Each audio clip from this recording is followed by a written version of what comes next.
Hello viewers, welcome back. In previous video we already discussed about Germany after World War I and the rise of Nazis.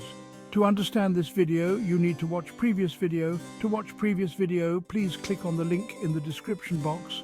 Without wasting your valuable time, let's get started. In the aftermath of World War I, the Weimar Republic was born in 1919, facing immense challenges from the start. The Treaty of Versailles imposed harsh reparations and territorial losses on Germany, crippling its economy and fueling deep resentment. Political instability was rampant, with numerous parties vying for power and street violence becoming a common sight. The Great Depression only exacerbated these issues, leading to widespread unemployment and despair. This volatile environment provided fertile ground for extremist movements, including the Nazi Party, to flourish. The Nazi Party, under the leadership of the charismatic yet deeply ideological Adolf Hitler, took full advantage of this turmoil. Hitler offered simple solutions to complex problems, targeting Jews, communists and other groups as scapegoats for Germany's troubles. His promise of national revival and the restoration of German greatness struck a chord with many disillusioned Germans. Through passionate speeches and carefully orchestrated propaganda, the Nazis gradually gained support, especially among the middle class and unemployed.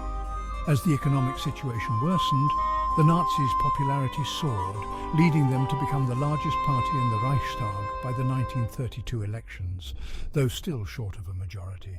This electoral success, coupled with escalating political violence and the government's failure to address the crisis, set the stage for the Nazi Party's final push for power. The rise of the Nazi Party to power was neither swift nor straightforward, but a complex process that unfolded over several years. It involved a mix of electoral success, political maneuvering, intimidation, and outright violence. Initially just a fringe movement, the Nazis capitalized on the weaknesses of the Weimar Republic and the desperation of the German populace. A key element of the Nazi Party's success was its masterful use of propaganda. Under Joseph Goebbels' leadership, the Nazi propaganda machines skillfully manipulated the media, utilizing radio, film and newspapers to disseminate their message. They created a cult of personality around Hitler, portraying him as a strong and decisive leader who could restore Germany to its former glory. The Nazis also benefited from the divisions and weaknesses among their opponents. The Communist Party, another beneficiary of the economic crisis, focused too narrowly on class struggle to form a broader coalition. Meanwhile, traditional conservative parties underestimated Hitler, seeing him as a mere nuisance that could be controlled. They believed they could use the Nazis to achieve their own ends, but gravely miscalculated Hitler's ambition and ruthlessness. By January 1933, the Nazis had become the largest party in the Reichstag, but still needed the support of other parties to form a government. Through a series of backroom deals and political maneuvers, Hitler was appointed Chancellor on January 30th, 1933, marking a critical turning point in German history and paving the way for the Nazi dictatorship. On the night of February 27, 1933, the Reichstag fire marked a pivotal moment in the Nazi consolidation of power. The fire, which devastated the Reichstag building, the seat of the German parliament, provided Hitler with the pretext he needed to eliminate his political opponents and establish a totalitarian state. While the exact cause of the fire remains debated, the Nazis quickly blamed the communists, alleging it was part of a larger plot to overthrow the government. Taking advantage of the fear and uncertainty the fire stirred, Hitler persuaded President Paul von Hindenburg to issue the Reichstag Fire Decree. This decree suspended civil liberties and granted the government sweeping powers of arrest and detention, effectively ending the rule of law in Germany. Communists, Social Democrats and other dissenters were rounded up and sent to concentration camps, silencing any resistance to Nazi rule. The Reichstag fire and the subsequent crackdown on civil liberties marked a decisive shift toward totalitarian rule in Germany, allowing Hitler to consolidate his power and establish the Third Reich with his opponents neutralized and the nation gripped by fear. With the Reichstag fire as a justification, Hitler moved swiftly to consolidate his power and crush any remaining opposition. He pressured the Reichstag to pass the Enabling Act on March 23, 1933, a law that effectively granted him dictatorial powers. The Enabling Act allowed Hitler's government to enact laws without the consent of the Reichstag, bypassing the democratic process and including laws that violated the Weimar Constitution. This act dismantled the legal framework of the Weimar Republic, marking the end of democracy in Germany and the beginning of the Nazi dictatorship. Passed under duress, the Enabling Act saw the Nazi SA, Sturmabteilung, intimidate and threaten opponents, with many Reichstag deputies absent, fearing for their safety, and those who opposed the act were silenced or arrested. The passage of the Enabling Act was a crucial step in the Nazi consolidation of power, allowing Hitler to rule by decree and eliminate any remaining opposition to his rule. Section 5. Eliminating opposition. The crushing grip of the Gestapo and SS. With the Enabling Act in place, Hitler moved swiftly to eliminate any remaining opposition to his rule. He established the Gestapo, the secret police, and expanded the SS, or Schutzstaffel, a paramilitary organization originally tasked with protecting Hitler, into instruments of terror and repression. The Gestapo, operating outside the constraints of law, utilized a vast network of informants to identify and eliminate any perceived threats to the Nazi regime. They conducted arbitrary arrests, torture, and executions, creating an atmosphere of fear and paranoia that permeated German society. People lived in fear of denunciation, knowing that any perceived dissent could land them in a concentration camp. The SS, under the leadership of Heinrich Himmler, became a powerful and ruthless organization responsible for carrying out some of the Nazi regime's most heinous crimes. They ran the concentration camps where Jews, political opponents, and other undesirables were imprisoned, tortured, and murdered. The Gestapo and the SS played a crucial role in suppressing dissent and consolidating Nazi control over Germany. They effectively silenced any opposition, creating a climate of fear that allowed the Nazi regime to operate with impunity. Section 6. Propaganda and control shaping the narrative, silencing dissent. Alongside the brutality of the Gestapo and SS, the Nazis understood the power of propaganda in shaping public opinion and maintaining control. Joseph Goebbels, the Minister of Propaganda, played a crucial role in disseminating Nazi ideology and silencing dissent. Under Goebbels' direction, the Nazi regime took control of all forms of media, radio, newspapers, film, theatre, and literature, using them to spread Nazi propaganda and glorify Hitler.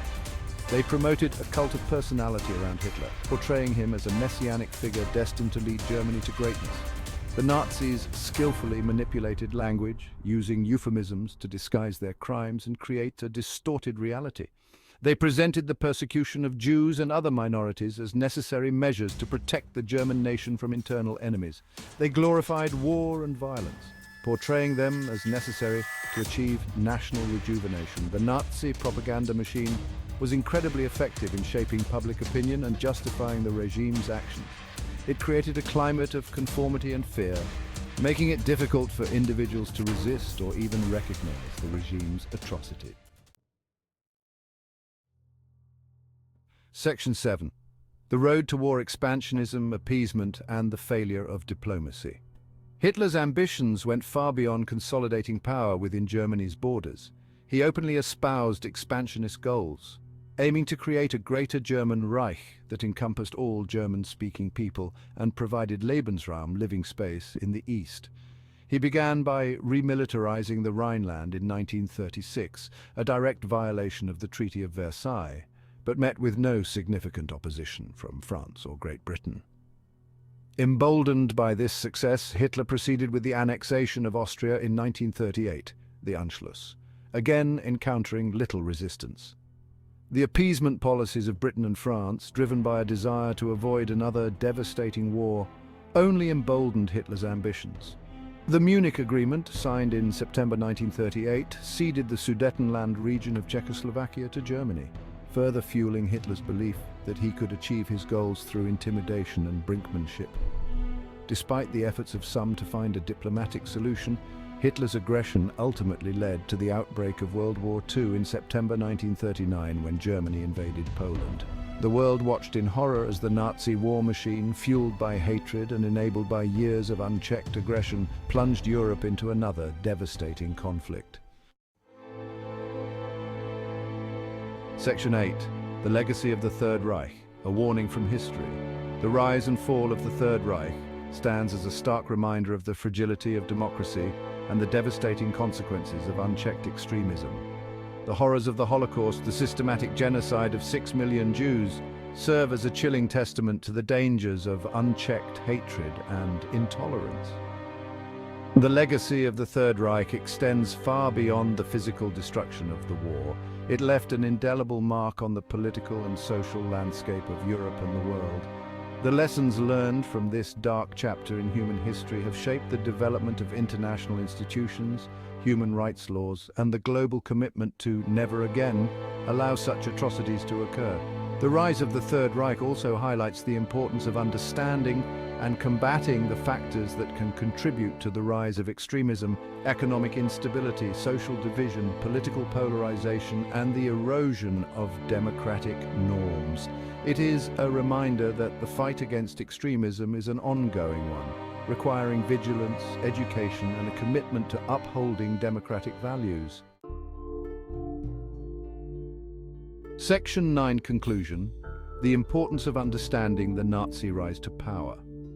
The rise of the Third Reich was not an accident of history. It was a complex process fueled by a confluence of factors, including the political and economic turmoil of post-World War I Germany, the exploitation of nationalistic sentiment, the manipulation of fear and propaganda, and the failure of democratic institutions to effectively counter the Nazi threat.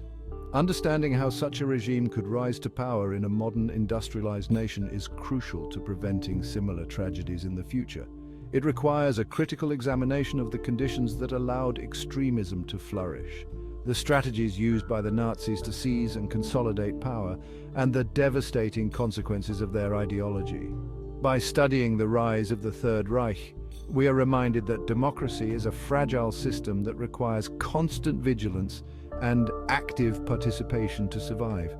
We must remain aware of the dangers of extremism, intolerance, and the erosion of democratic values, and we must be prepared to defend the principles of freedom, equality, and human rights. Only through understanding the past can we hope to build a future free from the scourge of hatred. And thank you for watching. Please do like, share, subscribe, and turn on notification bell icon. Stay tuned for more videos. See you soon.